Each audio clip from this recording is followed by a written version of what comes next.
What's up, everyone, and welcome back to the Standpoint Podcast. With me, as always, is my co-host Jordan Bohannon. Jordan, you had a game last night. You played pretty well. How was that? It was fun. We got back on track. We've been struggling a little bit to, finally find our footing again. But like I said in previous podcasts, it's a journey. Big Ten life is hard right now. Going through pandemic, just trying to navigate through everything. But it's been quite the ride, and we're just finally finding our footing again. And we got a couple of weeks left. We just got to buckle down, and postseason play is going to be fun. I was going to say it's probably pretty nice to get back in the win column, right? Because after every game with the questions about performance and everything like that, so it must be pretty nice to just be able to relax and take a deep breath, huh?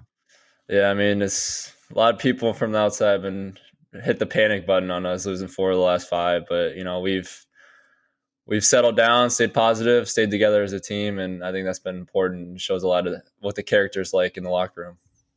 Well, enough of you, Jordan. I talk to you almost every day. We have a great guest today. We have a Hall of Fame MVP, Super Bowl MVP, Super Bowl winning quarterback, Kurt Warner. Kurt, we're honored to be in the presence of you. Thank you for coming on today. Well, it's not really that impressive, but I appreciate you guys having me on anyways. Sounds a lot better than like intramural basketball champion. So we'll take well, yeah, that's probably true. Probably true. So, Jordan, I know you wanted to kick this off, right? Yeah, so I just want to get right into it. We had Zach Johnson on probably about a month ago, right, Zach? And one of the first things we talked about was his faith and how much that was important to him. And the first thing he was asked when he won his Masters, he said, what the feeling was like, and he thanked Lord and Savior Jesus Christ first off. Is the first thing he said, and similar to you, that's the exact same thing you said when you won the Super Bowl when you were asked in your interview. So just talk about how your faith has kind of shaped you to the person you are and your family, and how it got to you, to this point in your life.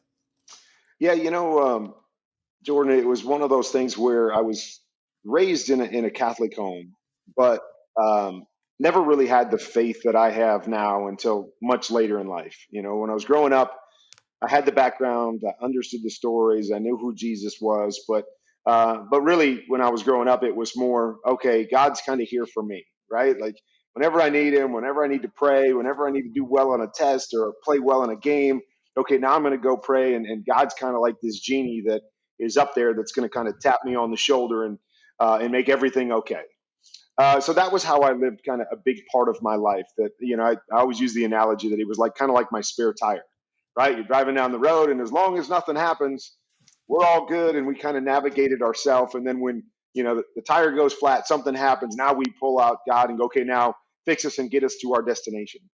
As I got into college, and then from college to arena football, I met a woman that would become my wife.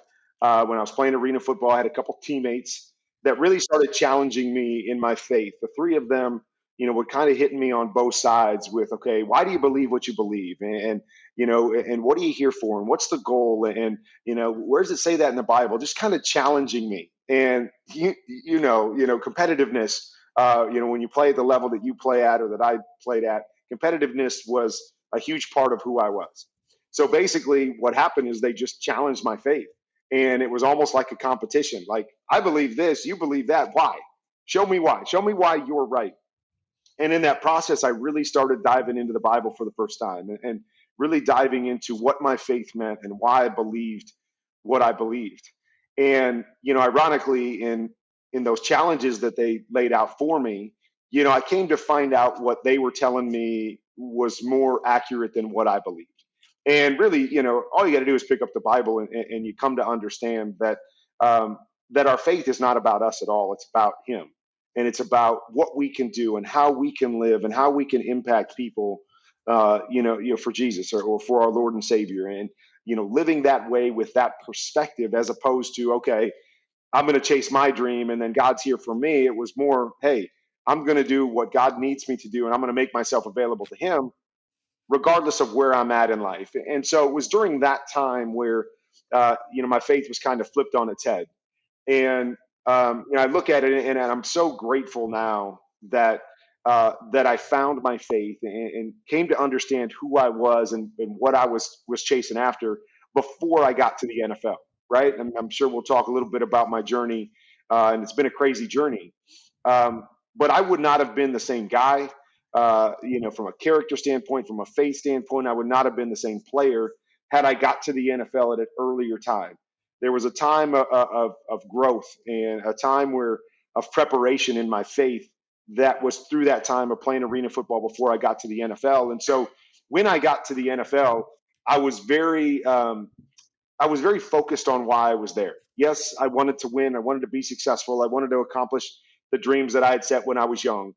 But I knew the bigger picture was that I had this platform to be able to impact people. And that became my mindset on a daily basis is how do I do that?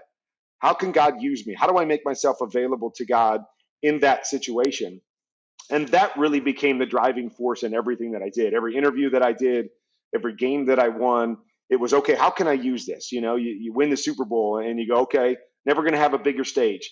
And, we used to joke at our Bible study throughout that year, when we were going out into the Super Bowl the first year. And, me and some guys would joke, like, everybody wants to be on I'm Going to Disney World commercial, right? And so we would joke about what opportunity we were going to get to share our faith on that stage. When we won, what were we going to do? It was going to be like, thank you, Jesus, I'm going to Disney World. And again, we would joke about different things like that.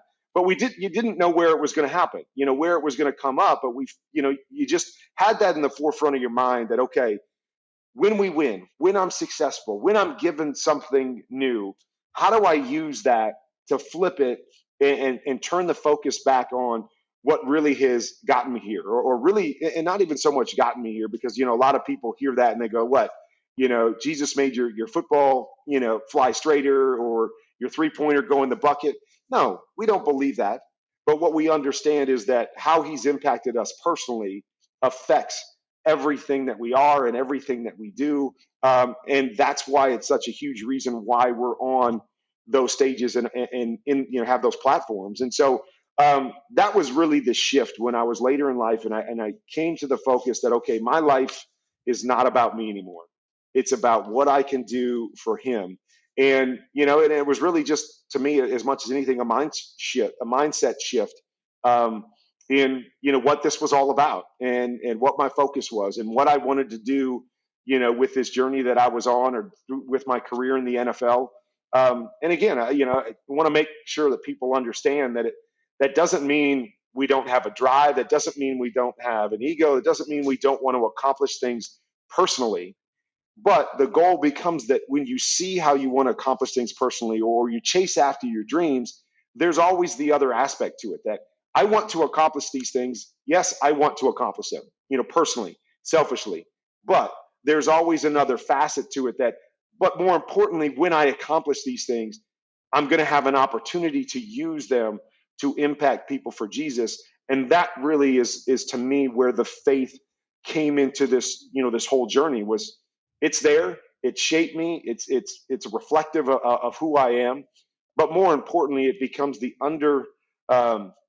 underlying theme of my life, is that even when I don't say something, it's how I carry myself. It's how I love my wife. It's how I parent my kids. It's how I act, when something goes against me. It's how I act when something goes extremely well for me. All of that stuff is shaped by my faith, who I am, who I believe God wants me to be, and always trying to be reflective of that in everything that I do. That's awesome. Speaking of faith, you had to think that someone was watching over you. I know you mentioned this on Pardon My Take a couple of days ago, but 1997, you know where I'm going with this. So being from Chicago, a diehard Bears fan, it's ironic because they'll probably make me die young because they're so hard to watch. But I would say that someone was looking out for you that day when you got bit on the elbow by the spider. Listen, Kurt, I would have loved to have you on the Bears. I think you would have been great for a franchise, but man, I think your trajectory would have been at a different spot. And basically my question was, do you ever take a second and look back and be like, it's just amazing, the domino effect and butterfly effect that happens in your life? Yeah, I do, to some degree. But the competitor inside me, Zach, also says, had I gone to Chicago, I'd have won Super Bowls in Chicago. I turned it around in Chicago. And so, there's both facets of that without a doubt, that I look back and, there's times that I say, man, I'm so grateful that this door was closed and this door was open. And, you never know.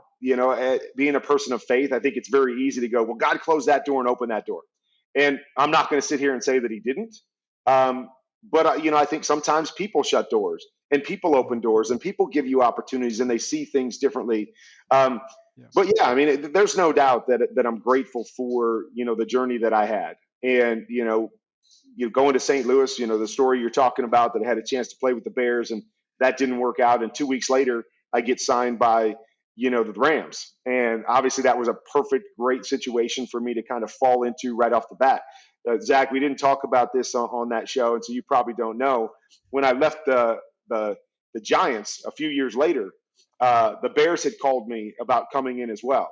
And so before I went to Arizona, the Bears called me, and they actually told me at the time that if I came there, I was going to have to start as the number 3 receiver or number 3 quarterback on the depth chart and have to work my way up. And so I was like, I'm going to pass on that. I've been through enough tough situations. So I ended up going to Arizona, and obviously the second chapter of the story and going back to the Super Bowl there. So there was actually 2 shots to become a Bear, and they didn't quite work out for me. So, but yeah, it's things like that where you look back and you don't really know. But I am grateful, regardless, that my path has played out the way that it did. And kind of joke the other day, because you got Tom Brady that's played in 10 Super Bowls. And, I look at my journey so often and I say, man, I wouldn't change anything, because nobody's ever going to have a story like mine again, from where I started to where I ended. But there's times I go, but it would have been nice to play with one organization for 20 years and see how many Super Bowls I could have played in that case. And so, you have fun with some of those things, but it's been an unbelievable journey. And as I was talking about earlier, I don't think I would have been the same player or man had I got to the NFL the first time around and not had that training ground. And you guys probably don't know, 3 weeks ago, they actually started filming a movie of my life that's going to be on the big screen. And so it's things like that you just kind of sit back and you're blown away. Like, for so long, when I was going through the journey, I would be that guy that would go, God, why me? Why can't I be the one that was drafted number 1? Why can't I be with a team for 20 years? Why did I have to sit on the bench for 4 years in college? Why me? And it's funny, as time goes by in your career, you look back on it. Now I kind of look up at God and go, why me, God? Like, why did you choose me for this? Why do I get this journey and this played out? And so it's so funny how perspective changes, depending on where you're at and how you see it and what lens you're looking through. And so I feel so grateful that God has chosen me for this journey and felt that I'd be faithful in this journey, and just trying to live up to it and trying to represent him the best that I can in every facet. Zach's not too happy about you not getting to the that should make me feel better, Kurt. I'm not going to lie. I was already upset about the 1997, and I was like, 2004, 2005. Probably be better to have you than Cade McNown or Rex Grossman, but, I digress. So your first time getting to the NFL, your long journey that you had, what was the first kind of starstruck moment you had when you got in the field and you're like, holy crap, I'm playing against some of the best guys in the world right now? Yeah. I would say the very first one. So when I got done with college, I actually got a chance to be a free agent and try out with the Green Bay Packers. And so I would say the first moment was, I remember I live here in Arizona now, and our first mini camp was here in Arizona at the time. And I remember, just walking out on the field for the first time, and, I'm walking out and I'm walking next to Reggie White, and Brett Favre and Sterling Sharp are next to me. And that was probably the biggest moment. Like, oh my gosh, because Jordan, you'll probably have this moment at some point when you're trying to make it at the next level. And, there's always a part of us that believes, oh yeah, I can play at the next level. I can play in the NFL. I can play in the NBA. No doubt. You have that confidence. But every time you take a step up from high school to college, from college to pro, there's always that thing in the back of your mind where you go, but can I? Do I really belong here? I've got to prove it to myself again that I can do this. And so I remember that when I walked on the field and I'm walking next to Reggie White, and I'm like, shoot, do I really belong here with guys like this? And, you don't know what to say. You don't know what to think. And, you're trying to act cool. Like, okay, I'm not starstruck, but I'm just, you're sitting here going, oh my gosh, I'm on the same field. I got the same jersey as Reggie White in this moment. And so, that was probably the biggest thing. Again, I was a little bit different when I came back the second time, and wasn't quite as starstruck in the moment because I was really ready and prepared for that moment. But the first time out, when I first got there in Green Bay, very starstruck, and just kind of everything was just kind of, you felt like the wallflower. I was just trying to watch everything from afar and not put my foot in my mouth or not act like an idiot. And, just kind of, I'm sitting here grateful, like, oh my gosh, I can't believe I'm here. Which again, you probably never want that moment either when you're trying to compete and believe that you can play, and you're sitting here, I'm not sure I belong here. But Reggie White was probably that guy for me that year, because he was a mountain of a man. He had such presence. He was such a great player. He was a man of faith as well, and so there were so many things about him that I admired. And he was every bit of that. Went to a Bible study that he led. Talked to him numerous times. So everything that you've seen about him is who he was. But he was very intimidating from those standpoints when I first got there, and those were the moments where it was like, man, this is big time right here, being next to Reggie White. You mentioned your kids, and all 7 kids, right, Kurt? 7, yes. And Cade, as people may know, he played in Nebraska. Right now he's in the transfer portal. Can you talk about your relationship with him and how difficult it's been with him during these COVID times and all the uncertainty that's been around it?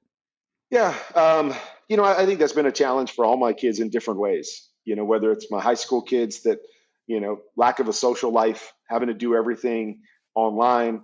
Whether it's my daughter who's supposed to be at USC and has started her first year of college and has to be, in the bedroom in the back, and the challenges of that when you're looking forward to going to college and that experience. And then with Cade, he actually was with us, back at the beginning when they kind of canceled school at the end of last year.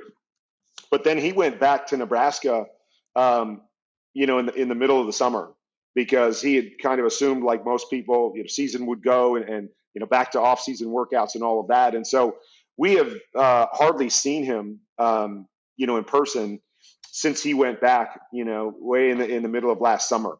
And that's always hard to have those relationships, and especially, he was going through some stuff this season and some frustration there, obviously why he entered the portal. So it's been a challenge. It's been a challenge. I don't know how you are, Jordan. The other challenge too is that, college kids think they're invincible, right? And so, we see the pandemic and what's going on, and my son's a college kid that said, man, nothing's going to touch me, and so trying to talk him through the pandemic and not just the concerns for him, the concerns for other people, and dealing with some of that. So it's been a challenge, no doubt. But he's an unbelievable kid. Went from a walk-on to a starter to a captain at the University of Nebraska. And so, although similar to my story, there's been some challenges there. He's really written an incredible story with what he's been able to accomplish in the time that he was there. He also was very strong in his faith, and been able to use his journey to represent Jesus in some ways that have been pretty powerful. And so I'm excited about the next phase because for him, he accomplished, and he loves Nebraska, and he loves his friends, and he loves what he did, in his journey. But like all of us, he wants to play and really have an impact on the field, feeling like he wasn't given that opportunity to the degree that he wanted at Nebraska. And as a competitor, you understand that. You just want to be out there between the lines and having a chance to impact a game and have an impact on your team with your play. And so I don't know what the future has in store for him. He's kind of navigating that and trying to figure out the right place for him. But he's the one kid that I have that I don't worry about. I know that he's got it put together. He understands what he wants. He's going to be successful wherever he goes. That is his mindset. And so, I'm excited to see what the future has in store for him. And, I love that it's, involved in football. I think he wants to become a football coach when it's all done. So that's been fun through our journey as a father and son as well, that we've got that connection and something that really brings us closer because of that. But we'll see. I don't know where he's going to end up. Maybe he ends up at Iowa. I don't know where he's going to end up going. They've had some interest in him over the years, so we're just kind of navigating and seeing. And he's really got to figure out what he wants. Does he want to play at the highest level again? Does he want to drop down and play somewhere where he can just have 60 or 70 catches because he's a wide receiver?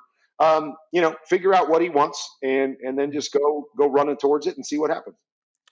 As you may know from talking with my brother Matt, we'll touch on that relationship a little later, but my dad playing quarterback at Iowa and having 4 boys, and all of us 4 deciding to play totally different sport, basketball. Touched on that with you being, a Hall of Famer quarterback and kind of navigating your family and especially your son to, just enjoying whatever they choose in life for a sport. Well, I don't know if Matt told you, but my first love was basketball too. I actually thought I was going to play basketball instead of football as I was going into, kind of my senior year. But probably wouldn't have worked out very well for me. So at the end of the day, it was kind of like I wanted to play at the next level or the highest level, and football. I had a good indication that football was going to be the one that was going to take me there if either one. But I'm a father. I actually force my kids to play multiple sports. I think there is so much value athletically and personally from a character standpoint to play multiple sports, to do different things, because athletically, whether it's basketball, what I loved about basketball is I loved practicing basketball, right? You're out there, working your feet or your conditioning or whatever, for 2 hours. Football is completely different. Football is so hard to practice because you need more guys. And to really get good, I'm not going to go out there and do footwork drills for 2 hours. I mean, it's just not going to happen. But, when you're playing basketball, now you're working the whole time. And so I love to practice basketball. And I love you could create so many different drills that would help you in so many ways. And so I'm a proponent of pushing my kids to play multiple sports because of that athletically. And I also love the aspect that you may be the superstar in basketball, but you may be the guy that has to come off the bench in football. And I think there's so much value in playing different roles with different teams. And again, it doesn't just have to be sports. It could be, anything, taking on, different roles with different things. But I think there's so much value in learning how to be a part of a team and how you fit in and what your role is and what your value is to a particular team. And so that to me is something that I've always pushed, is for my kids to play multiple sports. I don't really care what it is. I don't really care what you do, but just be involved in numerous things. And so it's not just football, like get away from that. And, everything is not just about a scholarship or playing in the NFL. It's about being well-rounded, figuring out who you are, what your skills are, your talents are, and then pushing them, in your current situation, pushing those as far as you can. There are some distinct challenges though, Jordan, with your kids playing football, right? And you having the journey that you've had. One of the things I remember about Cade is, I was coaching, his little league football team, Pop Warner football team early on. And I remember when we would show up for the first couple practices, you could just see everybody like eyes on Cade, like, oh gosh, we're going to definitely have a quarterback here because it's Kurt Warner's son.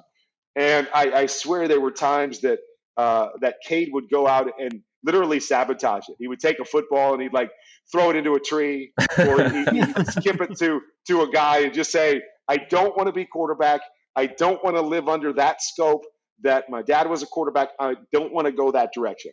And so I think that was a big reason why he kind of navigated, and obviously he's a great athlete, navigated to playing wide receiver instead of quarterback. And, I think that's a reason why he went to the Midwest and went to Nebraska, is kind of like, I want to get out of dad's shadow. I want to write my own story and have my own journey. And I love that. And then I've got a 17-year-old son that's a junior in high school that plays quarterback. And, and I think there's heavy pressure on him. And, and I think one of his driving forces is I want to be better than dad, and it's, and it's a tough thing. Obviously I played at a high level and I was successful. And I think there's also pressure that comes with that and what people expect from him because of what I accomplished. And so I love it because I can teach him, and and he's so much farther along as a junior in high school than I was. And that to me is the exciting part. Like, if you want to chase this and this is your dream, I love that I can help push him to new heights, and take him to places that he would never go with other coaches, or at the high school level. But I also understand the pressures that puts on him, and how heavy that can weigh on him, and not only just doing it for yourself, but feeling like you've got to try to match what your dad's done. And so there's different things that you have to navigate, and part of it's great, and part of it, you step back and you wish your kids didn't have to deal with some of that. Who knows along the way if they get some benefits because I'm their dad. So there's all kinds of things that you don't really know how it plays out. And so we've had to navigate that journey and try to figure it out for each one of them, because they're both different, and they're both trying to do different things. But I just have to say, whether sports in general, but having your kids do something and love something that you love is fun. It's fun for me to go watch them, or to be able to watch film and help them get better at their craft. There's nothing better than that, to go, hey, I can help my kids to chase their dream, and push the envelope and go as far as they want. And so I've enjoyed that with my boys. But I'll say on the flip side, right, I've got 5 other kids and 4 other daughters that didn't play football, obviously, and didn't play the sports. I got one that rides horses, and one that dances, and one that did gymnastics and cheer. And that part's fun too. It's fun to step into something where you go, okay, I can't help you at all. I don't know anything. All I'm going to do is come and cheer for you, and that's my only role in this situation. So there's beauty in that side of it as well, that you can just be dad at times. And so I kind of get the best of both worlds with all my kids. Speaking of being the father figure and looking after 7 kids, like you said, you also part-time, or probably full-time, work with the NFL Network, correct? And I'm a frequent viewer of your programs with Mariucci and Irvin and Eisen, all those guys. Do you feel like you're the elder statesman on there and try to keep everyone together? Or when you're on those programs with those guys and those personalities, do you feel like you can kind of unwind and let your true self shine? I think there's a little of both. That I do feel like sometimes I've got to be the stabilizing force, and I got to let people know we know what we're talking about football wise, and that's why we're here, and we've got knowledge that you can't get anywhere else. Yeah. But I think a big part of that too is what you realize in when you get into television, very much like if you're playing the sport, is you've got to figure out what your niche is. Right? What is it that I bring to the table? Where do I separate myself, or where do I bring value to this team? And so I have to do the same thing on our show. Is where's my value, and what's important for our show to have the balance, and to have the fun, and to be able to do what we do, and make it a show that everybody wants to watch. And so we've got Irv, who's Irv, the motivator, the guy that gets loud, that the personality that.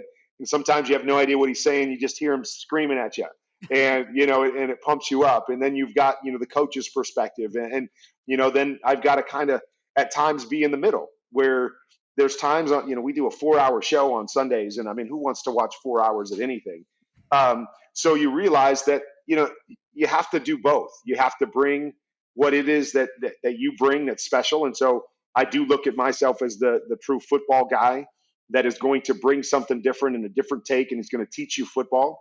But there's also times where you've got to let people know that you have some personality, and you can have some fun. And I think the great thing about our show is that we can all laugh at ourselves. We don't take ourselves too seriously. And that to me becomes key with our rapport. We can get on each other. We can laugh at each other when Irv gets loud, or, when I do another XO and people are like, come on, or, I don't know if you watch this at all on Sunday for the Super Bowl. We do 8.5 hours of TV. I mean, it's like ridiculous. Yeah. I mean, right? But so at one point we got to dress up like pirates, and we got to do a segment talking like pirates, and everybody knows I hate those segments, right? Because I don't ever want people to go, oh, just look at these idiots. Like, I don't know what they're talking about. They just act like idiots. And so I hate that.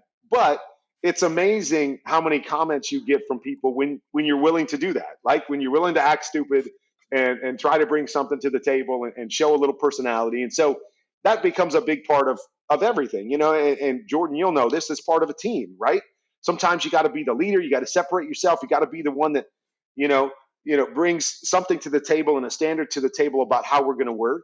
And then there's other times you're probably going to have to go out to the bars with your guys, or you're going to have to go to a party. You're going to have to, play games and do, things that are, a little bit more on the other side. And, it just becomes part of it. You have to be well-rounded and you have to bring everything to the table because different people want different things. And you got to be kind of everything to everybody, so they come to want to watch you or they come to want to follow you or whatever that is. And so I love our show and I love our connection because we really do love each other.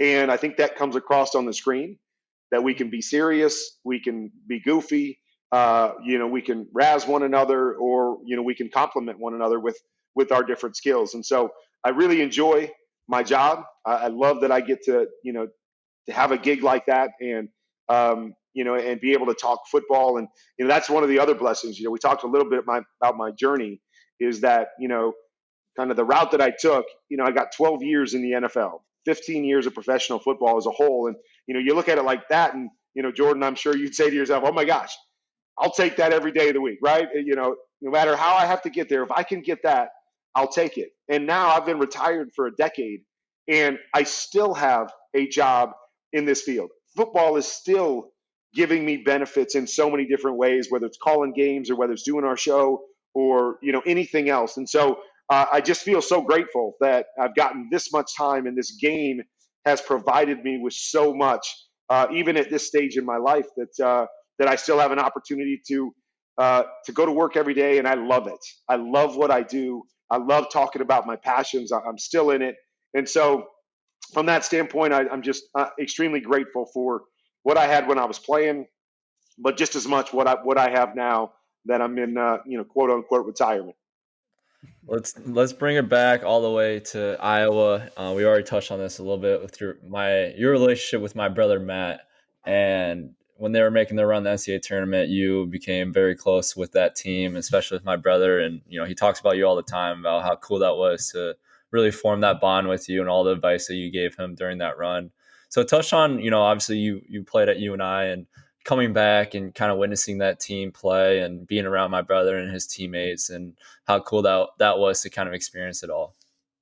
Yeah, it was awesome.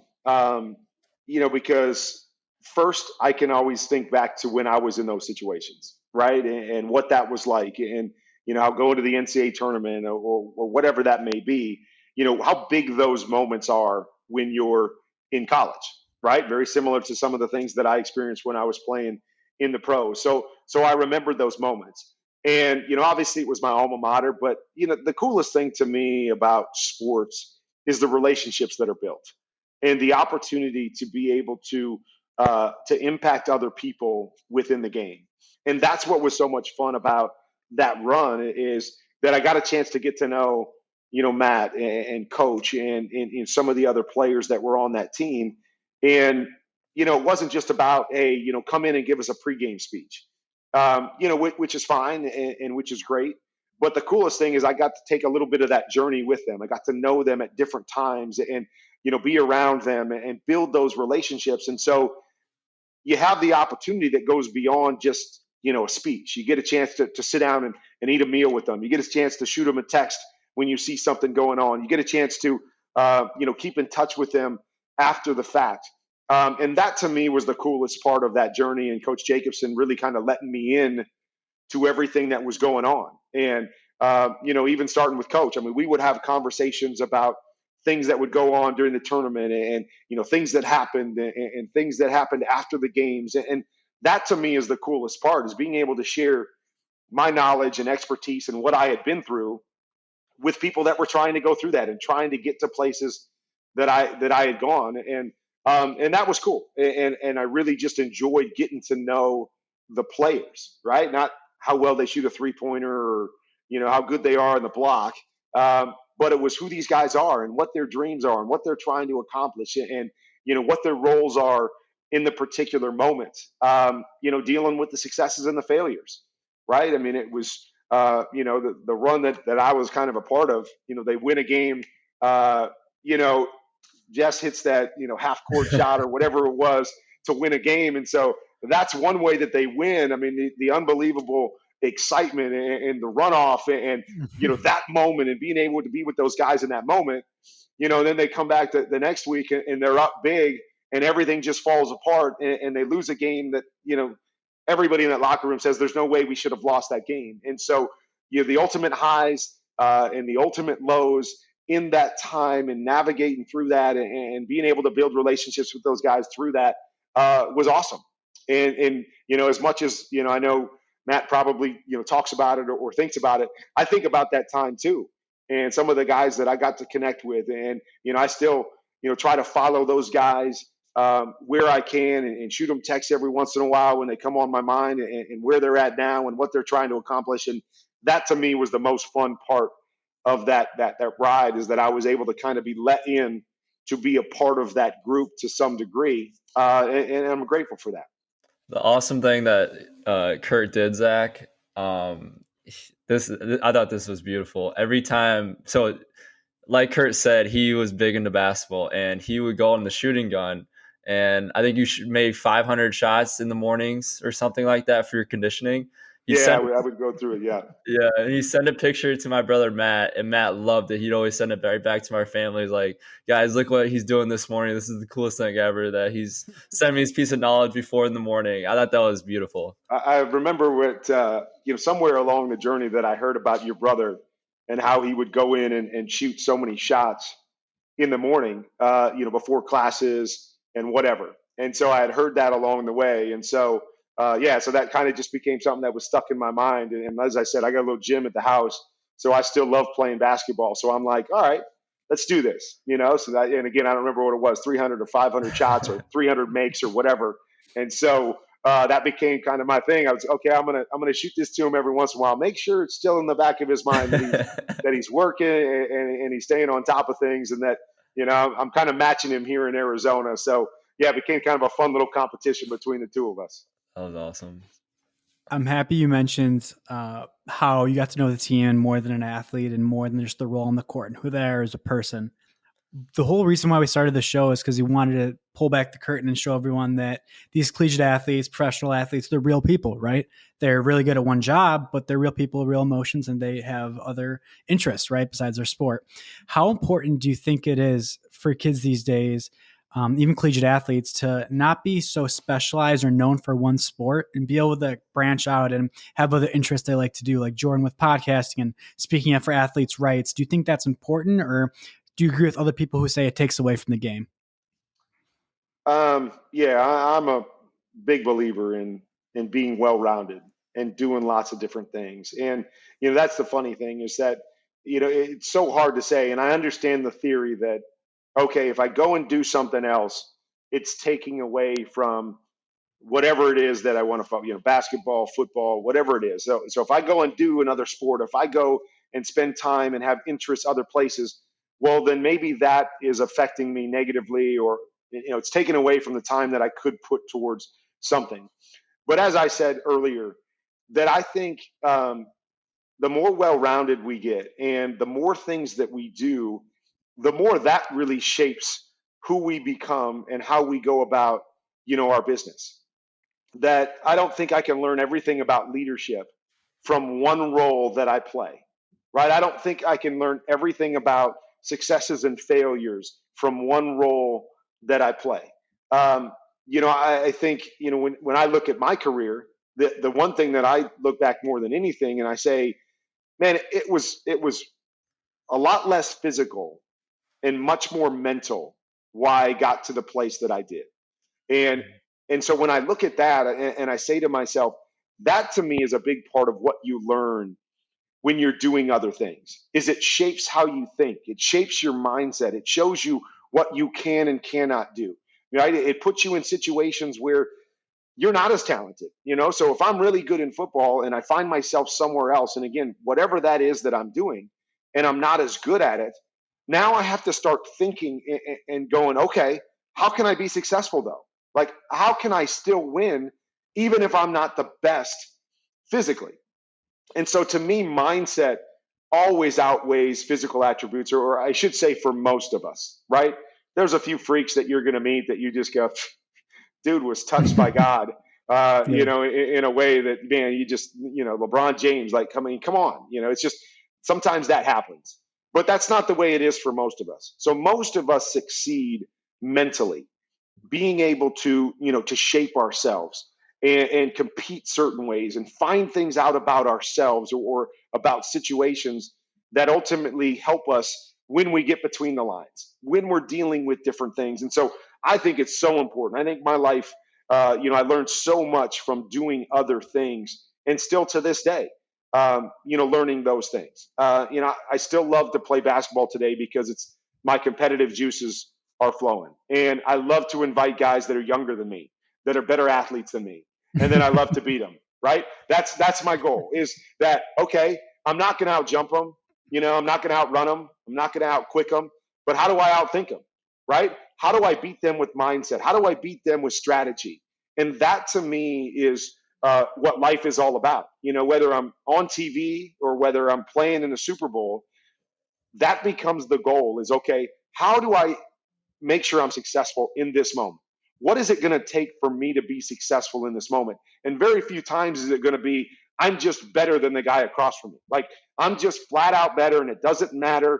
I'm just going to beat him. Most times it's going to be, I'm going to have to figure out what it is that is going to make me successful here against somebody that's equally as good as me, or, that's better than me in certain areas, but maybe I'm better over here. So now I've got to play to my strengths. And that to me is what life is all about. No matter what field you get into, it's about navigating that thing. And to me, the only way to navigate that is to have experienced numerous different things, right? Find yourself in different situations. So I am all about challenging yourself in new ways. And Jordan, I don't know for you, I remember when I retired from football, and I remember thinking, oh my gosh, I don't know if I can do anything else. Like, I've spent my whole life playing football. Like, how am I going to be good at anything else? But I also remember jumping into that challenge of TV going, I don't know, but I'm going to find a way. I'm going to find my niche, and I am going to get good at this, and I am going to excel at this, to some degree. And, it was hard, and it was a challenge, and it's scary all over again. I mean, how many of us are, 40 years old when now we've got to recreate ourselves, and we got to jump into something we've never done before, and you're like, oh my gosh. And we also have egos, right? I mean, I was really good at football. What if I go into TV and I suck? What if I'm terrible at this? There's the ego that goes, so do I even want to take on that challenge if I might fail? But, being through some of the things that I've been through and walking the different ways that I've walked, it was like, yes, I have to do this. I have to find something that challenges me. And somehow I'm going to find a way to separate myself and become really good at this, just like everything else that I try. But, it might not be the same way as what made me good at football. I've got to figure out what that is. And so you accept that new challenge and you dive into it. But I think the only reason that you're able to kind of navigate and work your way through it is because, oh, I remember when I was, starting my podcast, I remember that challenge of, having to talk for 45 minutes and what do I say and how do I ask questions and how do I carry myself and what do I want, those kinds of things. Just like, hey, I remember when I was a freshman on the basketball team, man, and I'm trying to fight my way for a starting spot. All those things kind of shape who we are, and they give us, these experiences in the back of our minds that ultimately come into play at different times in our lives. Leading a group of football players, and then I have to be a leader of 7 kids here, and you'll know this, Jordan, right? You can have however many guys, I don't know how you guys you have on a team, but 12, 13, 15 guys on a team. And you've got to lead all 15 of those guys different ways, right? You can't just go, oh, this is my leadership model. I'm going to be the rah-rah guy. Some guys don't navigate, they don't function in that, realm, or it doesn't motivate them for you to yell and scream at them. So, okay, now how do I lead these guys? And then how do I lead that guy? And it's kind of the same with 7 kids. All my kids are different. So what motivates them? How do you push them? When do you have to put your arm around them, and which ones do you have to kind of get up in their face? And so, all of that stuff, it's about being well-rounded, experiencing different things, and taking those experiences and being able to apply them in the different situations we'll find ourselves in life. And so I'm a big proponent of the more you can do, the more well-rounded you can be. I think the better it's going to make you at the one thing that you love, as opposed to those people that say, well, if you just do the one thing that you love, of course you're going to get better at it. I don't necessarily think that's the case, because again, I think as much happens up here as it does in just training and making sure that your feet and your jump shot are better. It's making sure that you're prepared mentally for everything that this game or life or whatever is going to throw at you. That's awesome. Jordan, I think that just dropped the mic on everyone who had to say otherwise, huh? Yeah, I guess so. But no, it's so true. When I was a freshman, I wanted to be a leader from day one. And I was leading guys the same way, all the same guys. And, exactly what Kurt just said, one of my coaches came up to me and said, some guys are going to be have to lead differently. Some guys are going to hang their heads more after a bad play or a turnover. And you got to put your arm around them. If you yell at them, they're just going to get down even more. And just like you said, Kurt, that's important to know that everyone is different when you're trying to lead. And I truly, truly remember that the first day I got there on campus when he said that. But in other news, this is my last question for you. I know you got to go. We only had you for 45 minutes, but it's all good. So you're born in Iowa. The state of Iowa is wondering, do you love Iowa anymore? You're back in Arizona in the warm weather. Did you not like the winters? Is that the real question? That's a big part of it. Yes. When you grow up in that weather and cold, and you've got 3 or 4 months where it's gray every day, and you go outside, and then Jordan, when you come to Arizona and that sun is shining every day, and you can go outside and be active, there's just something different when the sun is shining. And so that is definitely a big part of it. We love the weather out here. But I will say this, we love the people in Iowa. And, Iowa will never, leave who, Kurt and my wife Brenda was from Iowa as well. It'll never leave us, because who we are as people and the values that we have and the way that we were shaped was all about Iowa. And, that it's not about being flashy. It's about putting in work. It's about understanding what's important. It's about, holding true to, when you talk about faith, the things I think about with faith and the golden rule and the way you carry yourself, to me, was very much instilled in me by the people in Iowa, that were good people that just did the right thing, people that you could trust, people that you knew were going to, punch the clock and put in the work. And it wasn't about anything else but that. And so, a big part of who will always be are Iowans, and we love that, and we're proud of that, without a doubt. Family, we both still have all of our family is back in Iowa. So, we get back to Iowa, and, so a lot of our roots are still there. But yeah, I don't think we're ever coming back. I don't think that is in the cards at all. We love it out here in Arizona, but rest assured that a part of what's inside of us will always be what we learned and who we became because we grew up in Iowa. Zach, that sounds just like Zach Johnson when he was talking about moving to Georgia. Yep, yes. Same. To wrap it up, Kurt, we know that you do a lot of other things besides football. Like you said, you're almost a man of different talents and interests, one of them being charitable organizations. And before we wrap the show up, I want to give you the floor to talk about your charities, Treasure House and First Things First, and give our listeners a little more information on it and maybe ways they can help. Okay. So First Things First was our foundation that was really what I call my player foundation, what I started when I was playing, and really designed to do different programs within the community. Obviously, within the realm of the pandemic, that is added some new challenges to, a big part of our programming was always about relationships and connecting with people, and and making sure that we spent time with people, not just writing a check or doing a program. So that's added some challenges there, and so we're just kind of trying to navigate it like everybody else and figure out what the future is going to look like for that programming, because we don't really know at this time. But, to find out what we're doing, you can look at, kurtwarner.org, and that'll have that information. Kind of our newest passion, as you mentioned, Zach, is Treasure House. So our oldest son, Zach, he was 31. now, suffered a traumatic brain injury when he was 4 months old. And so has dealt with struggles, of all kinds forever. And he, went through high school and ended up graduating high school. And then after high school, you find out, for those that have challenges like Zach and deal with some of the intellectual and developmental disabilities, there's not a lot of things going on for them.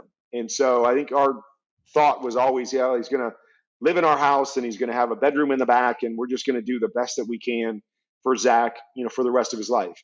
And as we watched him grow and go through high school and progress, and the level of functioning that he had and the passion that he had for certain things, we realized that that's not enough, that we need to find a place where Zach can thrive and Zach can be around his peers and he can live in an environment where he has independence, and he can chase after some of his passions and goals in life. And so, we went on a search to find something for him. Really didn't find anything, and especially here in the Arizona area. So we said, shoot, let's create one. And so we created Treasure House, which is a community living facility for young adults with intellectual and developmental disabilities. We are almost at full capacity. We've been going for a little over 2 years. We're almost at full capacity right now. 26 residents, that are just thriving, and they have a community of friends. They, live together. They all have their apartments. They all have, jobs and things that they do. But it's an unbelievable community where these young men and women are thriving. Families have been impacted by this, and it's giving them a level of independence that I'm sure a lot of these kids and a lot of the families never thought that they would have. And so we're really excited about it. As I said, we're almost full here in Arizona. So our goal is to kind of get the model right and then expand and build them around the country so every family like ours can be impacted in the same way. So again, challenges there as we try to raise funds and do things. We want to continue to drive the cost down so everybody has access to it, that it's not a, can you afford it type of thing. So, those are kind of our long-term goals. So if anybody's interested in that, have a son or daughter or someone in their family that has been impacted in that way, they can reach out to us at treasurehouse.org and find out what we're doing and stay kind of connected, or even fill out an application to be a part of either this one or the next one, because like I said, we've got goals of expanding that beyond. So those are a couple of the things. I got a new venture that I'm about ready to launch here in the next couple months, kind of like your podcast. I'm creating a teaching and instruction platform around the game of football that I call QB Confidential. And so it's a way for me to kind of reach the masses where, I can't coach every person that I want to coach. And I feel like I've got so much knowledge to share. So it'll be a online platform that will teach, blackboard stuff, football IQ, on the field, playbook. I'll share a lot of my story. It's kind of a motivational piece. If you guys follow me at all on Twitter, I do a lot of videos that I call study ball. We'd be a part of what I do. So kind of an all-encompassing platform to be able to coach and teach people across the country that may not have access, or, a way to give them access to something that they don't have. And so, yeah, a lot of irons in the fire, but it's fun. It's fun challenging yourself in new ways and trying to find ways to have impact. Well, Kurt, we really appreciate you coming on the podcast today. We know you're a busy man. You're the consummate professional. You're a true inspiration to all of those Iowans, anyone else, athletes in the country, people who, get a little stuck on when things are going down or when things aren't happening their way and drop their head. And you're really a true inspiration on their stories for that. Me and Jordan can't wait to watch the Kurt Warner biopic that's coming out. Do you know when that should be releasing by chance, Kurt? They're looking to release it sometime either at the end of the year around Christmas or possibly around the Super Bowl next year. So they're really kind of navigating what would be the best time to release it. But yeah, so they're in the middle of shooting it right now, and it's going to be called American Underdog, and look for it right around the end of the year, beginning of next year. Well, that's awesome. Like, we can't wait to see that. Thank you again for coming on the podcast. Guys, make sure to drop 5-star reviews on Apple. Leave us good reviews as well. We're kind of lacking in those right now, so any positive reviews will be helpful, or anything to critique us. Something we've learned from Kurt Warner is that, you could always start chasing your goals and improving, and there's a lot of things that we may not be perfect at, but me and Jordan would love to work at it. So thank you guys for listening, and we'll see you guys next week.